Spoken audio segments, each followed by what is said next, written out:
Hello, my name is Peyton Schneider. This is my persuasive speech, and here's my audience.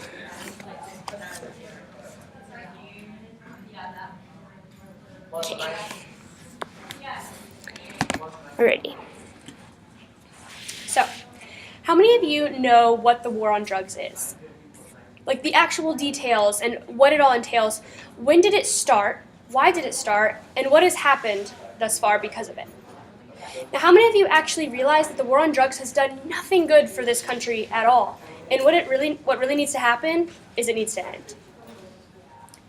Today I'm going to give you a brief overview of the war on drugs as it started, what has come of it so far, and so that you can really understand what has been happening in America all around you every day and why it needs to come to an end. I will give you the perspectives of both sides from the drug policy reformist Ethan Nadelman, who is in favor of ending the war on drugs, and James Banks, a grad student at the University of Rochester, who supports the war on drugs, so wants it to continue. I'm telling you this today not because I expect you all to become legislators and change laws, but because we, the lay people of the United States, are the ones who truly have the power to impact drug policy. So I'm going to go over the history of the war on drugs, the results of it so far, and what we should be doing instead of this crazy mayhem that has resulted from it. Understanding the past, why the war on drugs actually began in the first place, is the key to being knowledgeable about how it affects us today and what we can do to change the future. Ethan Nadelman is the head of the Drug Policy Alliance. And according to him, the drug war actually began as a result of fear of minorities coming into America. For example, anti-opium laws first came about to stop Chinese immigrants from coming in and corrupting the youth. Anti-cocaine laws were enforced because black farmers were starting to gain some rights and they wanted to push them back down. And anti-marijuana laws were so that Mexican immigrants and Mexican Americans would find it harder to get jobs.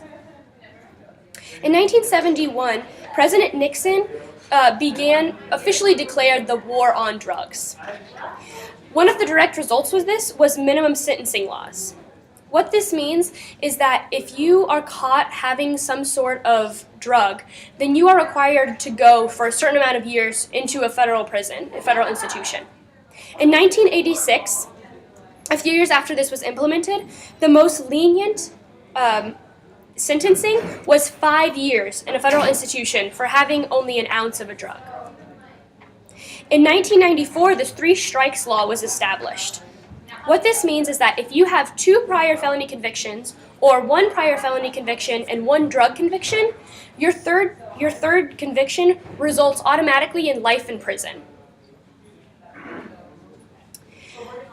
The most appalling result of this is also the most obvious. Prison rates skyrocketed. The following statistics are from a census reports of the federal institutions of the United States.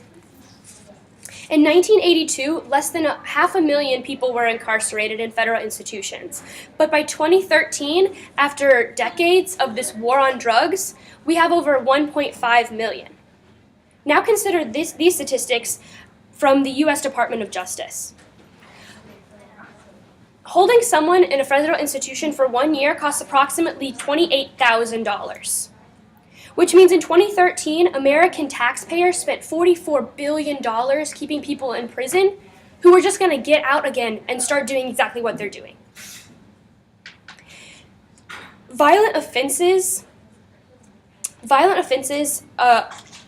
only account, which those are like murders, sexual assaults, batteries, robberies, those only account for 54% of the people incarcerated.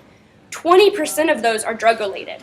That's about 300,000 people, which is $8 billion that we're spending a year on these people who are enslaved to this addiction. So it's not going to stop just because we put them behind bars for 20 years. The point is the war on drugs isn't working. The 70% recidivism rate, which is how many people come back into prison after being let out, speaks to that. So what do we do? How do we fix this? Well, consider this. Let's say we were able to somehow cut back the number of prisoners by only 1% a year. That's 15,000 people. We would save $441 million a year. What do we do with that money? We rehabilitate. If we put that money towards rehabilitation, something like, for, let's say, drug court. Drug court is an alternative to prison where people can go and get treatment for their addiction so that they don't have to go back to using and they don't have to go back to prison. Drug court costs approximately $7,000 a year per person.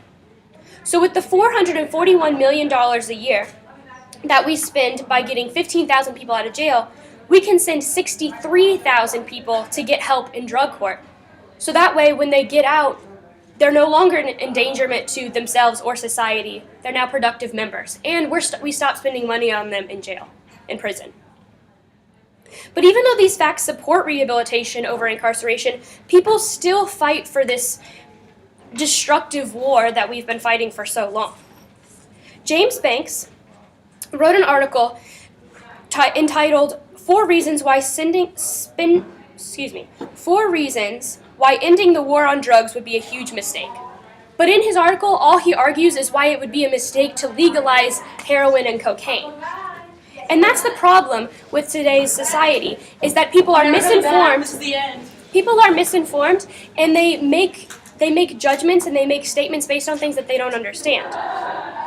The best part about James Banks' claim is the fact that his degree at the University of Rochester is for religion and classics, also English. So he really does not have any scientific evidence to back up this stuff. And so people believe him based on absolutely nothing. And people claim to be experts in things that they don't understand. However, the U.S. Department of Defense also believes that the war on drugs is good, based on claims like this that they find from the public. The acting administrator of the DoD states that drugs are a menace that threatens America's youth. It negatively affects their still developing brains.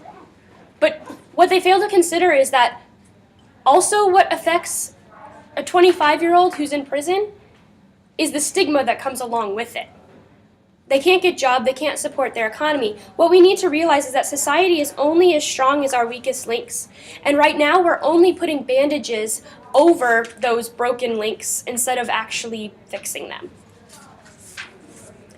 The war on drugs began as a way to oppress minorities that people were afraid of. This results in high incarceration, but without a safer society to show for it. To end this madness, we don't need to be putting every druggie in jail, but educating ourselves and our youth so that we can act on knowledge and understanding instead of ignorance and fear. Our government listens to us, believe it or not, and we are the ones who influence these policies on drug reforms. We can end this destructive war on drugs. All it'll take is a little bit of understanding and a whole lot of common sense. Thank you. And here's my audience again. Woo!